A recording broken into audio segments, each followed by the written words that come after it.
Hello, Corey here. So, what I've decided is to just record my voice and pause it every so often so I can think for one and think about what I want to say and share as I'm doing my braiding. And what I'll do is I'll take pictures of the braiding and then add it to the video afterwards. So, hopefully, that kind of works and makes sense. So, I've studied and explored ways to integrate the process of reconciliation into my teaching practice. And now I want to focus more on this narrative inquiry, like storytelling and the use of stories, and using it as a way to engage students in a series of land based activities that will prompt them to consider how the notion of land as first teacher might contribute to cross curricular approaches to land education, ecological recovery, and reconciliation in their lives. So, this concept builds on a body of research that I've learned thus far, exploring the effectiveness of decolonizing teacher education as a pedagogical model, and thus addresses the Truth and Reconciliation Commission of Canada's calls to actions for increased Indigenous content for learners of all levels.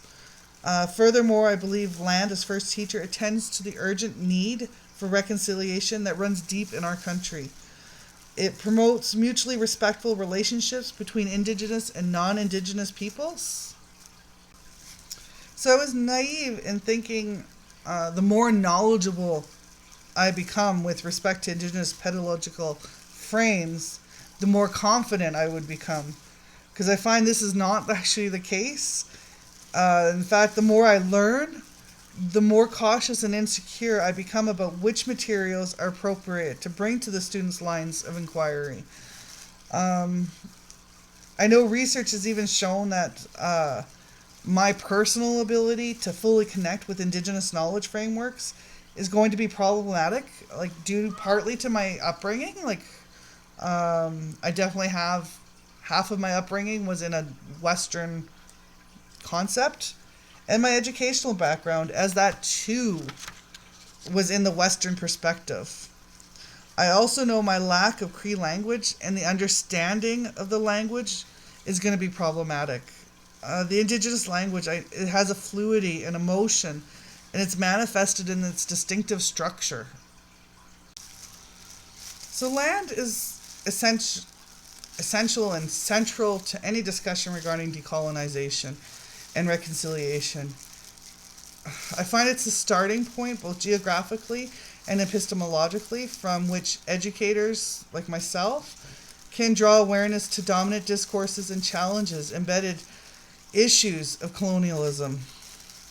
Land also provides a pedagogical frame and respectful space that presents the opportunity for students and I to explore Indigenous epistemologies, and especially for like myself to look at ways in which I can integrate it into my teaching practice.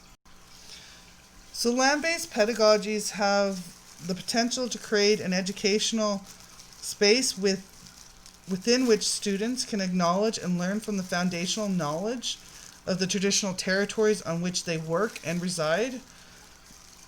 This will also reinforce the concept of land as first teacher, which is a perspective that draws on very old pedagogies, within which land refers to more than just a physical, geographical space, to include embedded discourses, ideologies, and philosophies in the form of ancient knowledges and stories that inform pedagogy holistically.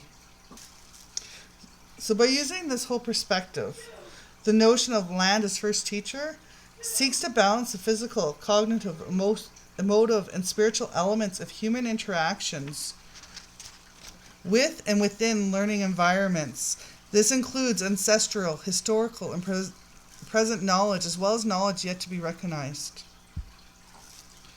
So, this concept will open up possibilities for learners to consider how they are grounded, shaped, and informed by pedagogies, as well as how those practices can be remembered, reclaimed, reconstructed, and regenerated within diverse contexts.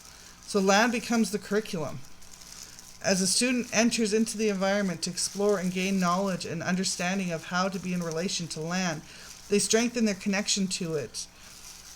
With every story involved, remembering, journey, struggle, process, and transformation. So this approach creates opportunity for me to guide the students through the process of oral stories taking place from long views of time and experience. It's going to require journeying through layers of colonial fill that exist not only in the physical spaces but also in the teaching and learning environments. The contemporary learning theory is often object focused and thus runs counter to the indigenous theories of learning that focus on development and maintenance of respectful, reciprocal relations. As an example, the school curriculum focuses on ecosystems and usually excludes humans as part of any system to avoid that nature culture divide in Western ways of knowing. This exclusion of humans as part of any system is typical of mainstream contemporary Western approach to science, the place-based and environmental education. So this land as first teacher approaches makes way for a possibility for potentially transforming a nexus between epistemologies and ontologies of land and indigenous future.